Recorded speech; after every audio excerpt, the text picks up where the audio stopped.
welcome back to 180 Solution. Bersama saya Bayu dan kita kembali di konten hashtag membahas teknologi. Ya, gimana ya kawan-kawan kabarnya? Semoga sehat selalu, baik-baik saja. Dan buat teman-teman yang nanyain, ini bang hashtag mulu sih, hashtag mulu.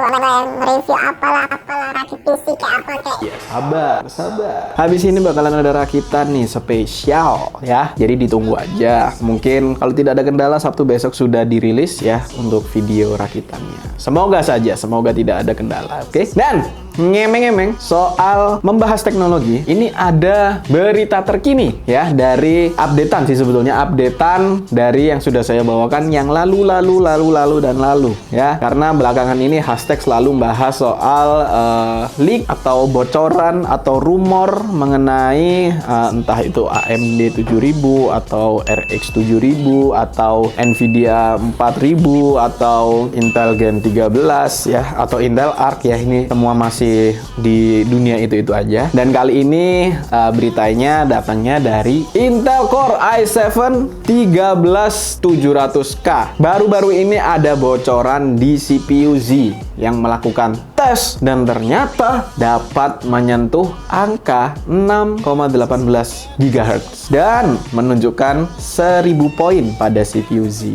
Wow.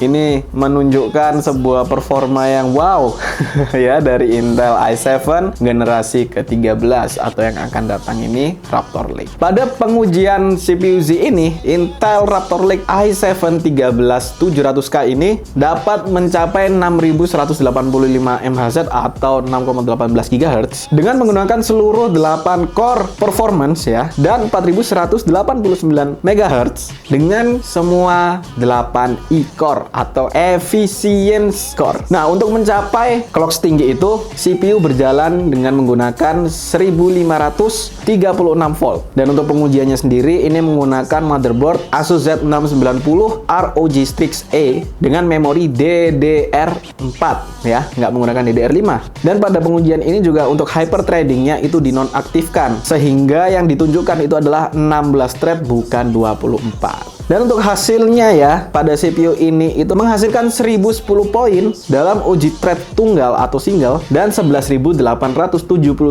untuk multi thread. Itu tentu saja menunjukkan hasil yang lebih tinggi dibandingkan dengan bocoran yang sudah pernah ada sebelumnya, di mana hanya mendapatkan 5,5 hingga 6 GHz dan memberikan 850 hingga 980 poin untuk SKU Core i7 atau Core i9 Raptor Lake. Nah, yang sangat disayangkan dari pengujian ini adalah leakers tidak menunjukkan sistem pendingin apa yang digunakan untuk pengujiannya ini. Tetapi ia menambahkan bahwa Raptor Lake seharusnya itu dengan mudah berjalan pada 1,3 volt dengan suhu yang baik. Namun untuk tes yang satu ini itu menggunakan 1,5 volt dan memang tidak berdampak negatif pada CPU. Jadi bisa disimpulkan harusnya pada 1,3 ini sudah aman. Lanjut kita ke berita yang berikutnya. Masih di dunia per-CPU-an duniawi. Ini datangnya dari si merah. Bukan soal pengujian atau bocoran-bocoran benchmark, tapi di sini adalah updatean mengenai perilisannya. Yang sebelumnya itu Ryzen dirumorkan akan rilis pada September hingga Desember atau quarter 4. Di sini ternyata Dr. Lee Sa-su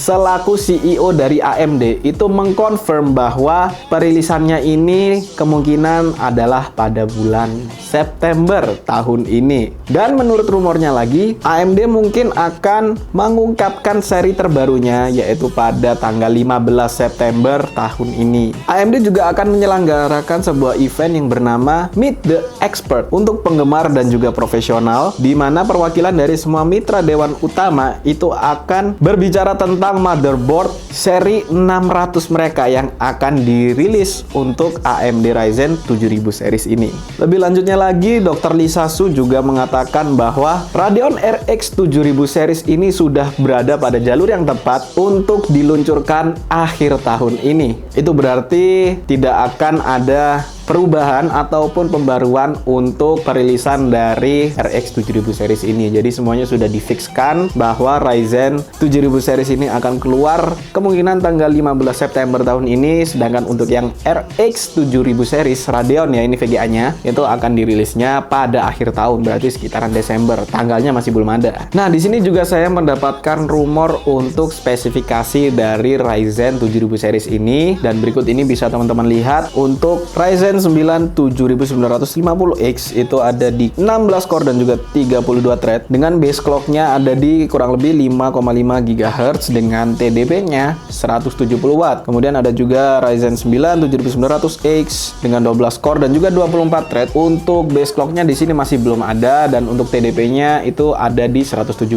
Watt. Kemudian ada Ryzen 7 7700X, ini ada di 8 core dan juga 16 thread. Untuk base clock dan juga TDP masih belum ada. Kemudian ada Ryzen 5 7600X, itu ada di 6 core 12 thread dengan base clock-nya ada di 4,4 atau 4,9 GHz dengan TDP-nya yang masih belum ada. Dan juga di bawahnya ini ada yang seri 5000 yaitu Zen 3 Firmware. Ya, itu udah ada semuanya, bisa kalian lihat sendiri aja, termasuk harganya juga sudah ada ya. Dan ini sumber dari videocards.com. Jadi itu adalah berita yang sudah saya bacakan untuk konten hashtag kita kali ini. Bagaimana menurut kalian? Apakah kalian udah nggak sabar dengan Ryzen 7000 series yang bentar lagi, perkiraan berarti ada di bulan depan ya ini perilisannya, dan saya sangat menantikan. Saya kepingin banget nyobain kira-kira seperti apa performanya untuk gaming maupun desain, ataupun apakah ini worth it, apakah ini kemahalan atau apapun itu. Banyak faktor yang perlu kita bahas nih kayaknya ya mengenai 7000 series ini. So, buat teman-teman yang sudah menonton video ini hingga akhir, terima kasih banyak. Dan buat yang belum subscribe, yuk di subscribe, dan jangan lupa untuk bunyikan loncengnya supaya kalian gak ketinggalan video-video terbaru dari kami. Dan jika kalian tertarik untuk merakit sebuah PC rakitan atau mau belanja komponennya doang, kalian bisa langsung kunjungi e-commerce yang linknya sudah tersedia di kolom deskripsi